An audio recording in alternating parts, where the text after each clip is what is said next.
Good afternoon, everybody. Welcome to The Real Report. The danger of TikTok. Study shows social media use changes the brains of teenagers. So it's not just your imagination. How do I put this lightly? The Zoomers are morons.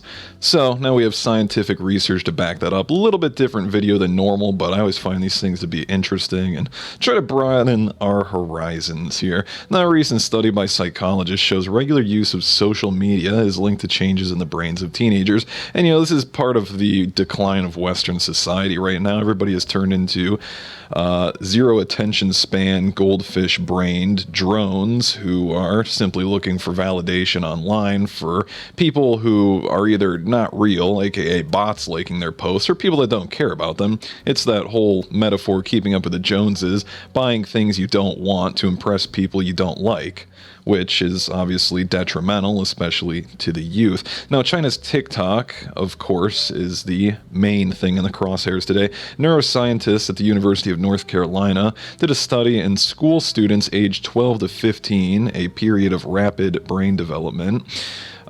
Things aren't good. Increased sensitivity to social rewards from their peers over time from using it. That's for 12-year-olds. In contrast, teenagers with less engagement in social media showed a declining interest in social rewards. So, aka, you don't use social media, you're more interested in living in the real world. That is not a play on Andrew Tate's The Real World. Also, by the way, speaking of Andrew Tate, no, I highly doubt he is a sex trafficker, and I'm a fan of the guy. He puts things bluntly, brutally honest, and is trying to bring masculinity back, which is something this world desperately needs. Now, back to the study. While playing the game, they were doing the brain scans on kids who check their phones 15 times or more a day, under 14 times a day, or 1 time a day.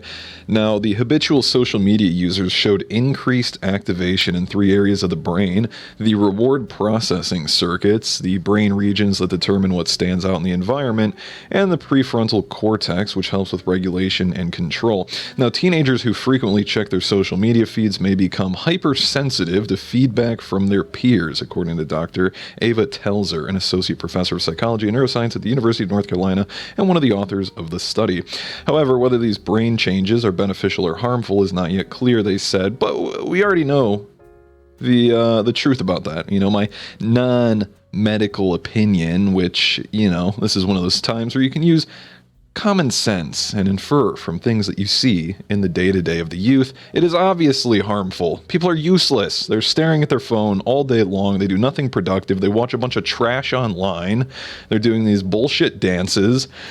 They're singing these stupid songs. I mean, there's no culture. There's no taste. There's no interest in anything real. There's nothing tangible gained by 99.9% of what you see on social media. It's mindless entertainment, and you can talk about the Matrix or whatever else. The funny part is, though, the Chinese show all that garbage to all the Western audiences, while in China, domestically, they're showing their own citizens things like building bridges and chess competitions and all kinds of academic related topics. They're not pushing these half-naked teenagers dancing to become popular, which is wrong, to their own Chinese audience.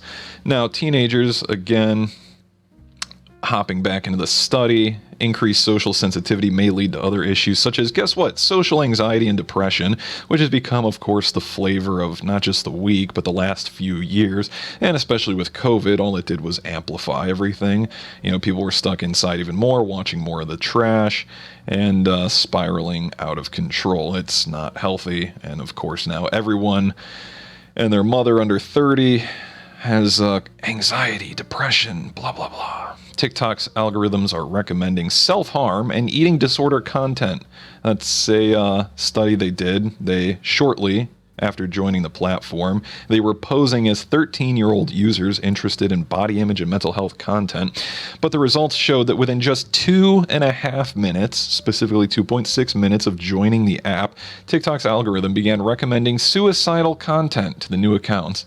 You are a play on you are what you eat. What you say becomes concrete. The more you do things, the more repetition, the mother of all skill. Well, if you're told day in and day out all of these negative things and all you see is suicidal content on there, well, do you think that's a positive influence or a negative influence? I'll let you guys answer that in the comments down below. And let me know if you think that's exactly what's wrong with the newest generations. Eating disorder content was also recommended within as little as 8 minutes, so again, nothing healthy.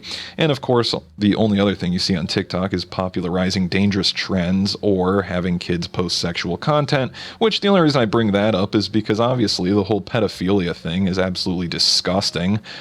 People should be beyond outraged. Telegraph.co, UK, fury as police Scotland describe pedophiles as minor attracted people. Absolutely disgusting.